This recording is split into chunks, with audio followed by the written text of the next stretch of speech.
सोनपुर गांव में भयंकर चुड़ैल का आतंक फैला हुआ था। गांव का कोई भी व्यक्ति शाम के बाद घर से बाहर नहीं निकलता था और जो भी व्यक्ति शाम के बाद घर से बाहर निकलता था, चुड़ैल उसे मारकर अपने साथ ले जाया करती थी। उसी गांव में रामू अपनी पत्नी और 2 बच्चों के साथ रहता था। रामू खेती किसानी किया करता था, जिससे उसके परिवार का भरण पोषण अच्छे से हो जाता था।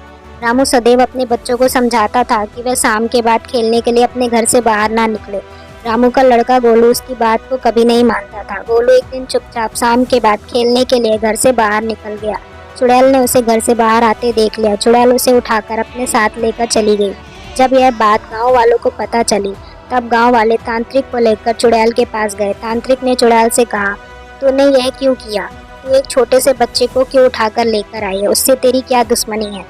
तब चुड़ैल ने कहा, मैंने कहा था शाम के बाद कोई घर से बाहर ना निकले, और जो भी घर से बाहर निकलेगा मैं उसे नहीं छोड़ूंगी। कोई भी मेरे रास्ते में ना आए।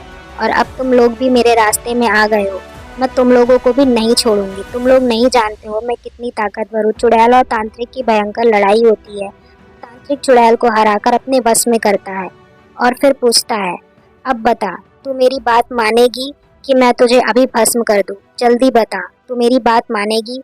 चुड़ैल कहती है, नहीं नहीं, तुम मेरे साथ ऐसा मत करो, मैं वही करूंगी जो तुम बोलोगे। तुम बताओ मुझे क्या करना है? तब तांत्रिक कहता है, तू उस छोटे से बच्चे को वापस कर जिसे तू उठाकर लेकर गई है, और साथ ही साथ तू इस गांव से हमेशा के लिए चले जा और फिर कभी लौट कर इस गांव में वापस मत आना। चुड़ैल ने कहा, ठीक है, मैं जा रही हूँ। और वो देखो, वो बच्चा आ रहा है, तुम उसे लेकर जा सकते हो और मैं हमेशा के लिए इस गाँव से चली जाऊँगी और कभी वापस नहीं आऊँगी। तांत्रिक ने रामू को उसका बेटा वापस कर दिया और सब कुछ सही हो गया।